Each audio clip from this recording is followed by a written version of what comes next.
বয়স আজকে 20 দিন হয়েছে। এগুলো আজকে হ্যাচার মেশিনে পার করে দেওয়া হচ্ছে। দেখেন 20 দিন বয়স থেকে আসলে বাচ্চা ফোটা শুরু হয়, যেগুলো অ্যাকুরেট হিট পায়, অ্যাকুরেট টেম্পারেচার বাতাস ঠিকঠাক পায়, সেগুলো হচ্ছে 20 দিনের ভিতরে বাচ্চা হয়ে যায়। বাচ্চা কতগুলো বাচ্চা পড়েছে, এই যে বাচ্চা বের হচ্ছে এখান থেকে। এইভাবে লাইট দিয়ে চেক করে যেগুলো নষ্ট ডিম এগুলো ফেলে দিয়ে, এই যে নষ্ট ডিম এভাবে আলাদা করা হয় প্রতিটা ট্রে থেকে। এগুলো এক একটা ট্রেতে 102 পিস করে ডিম থাকে।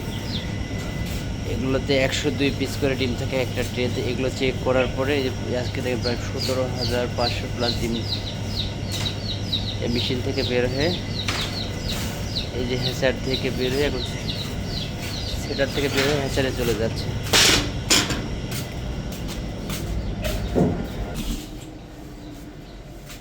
ওরা ওরা ট্রান্সফার শুরু করে দেয়।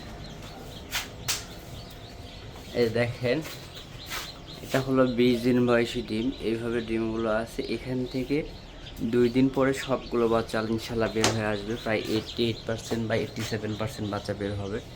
ট্রান্সফার করার পরে ডিমগুলো এইভাবে সাজায় প্রতিটি ট্রেতে 102টা করে ট্রে, একটা ট্রেতে 2টা করে ট্রে ধরে, তা 204 পিস করে ডিম আছে প্রতিটা ট্রেতে। এগুলো 13টা 14টা করে ট্রে দেওয়া আছে।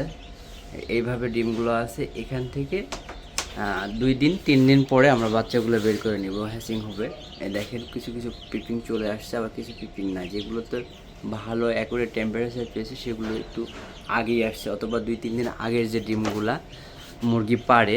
আমাদের মূলত সপ্তাহে 2 দিন সেটিং হয়, প্রতি শনিবার আর প্রতি বুধবার।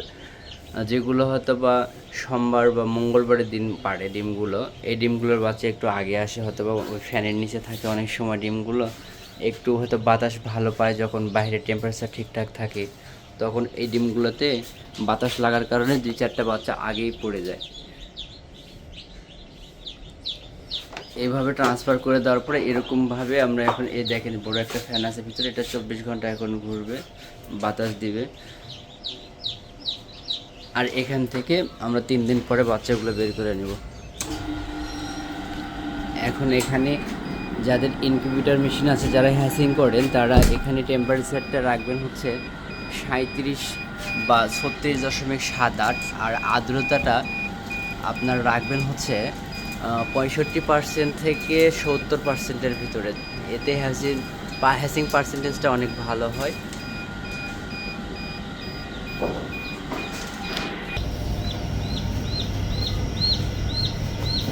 এই যে চেক করা হচ্ছে এখানে।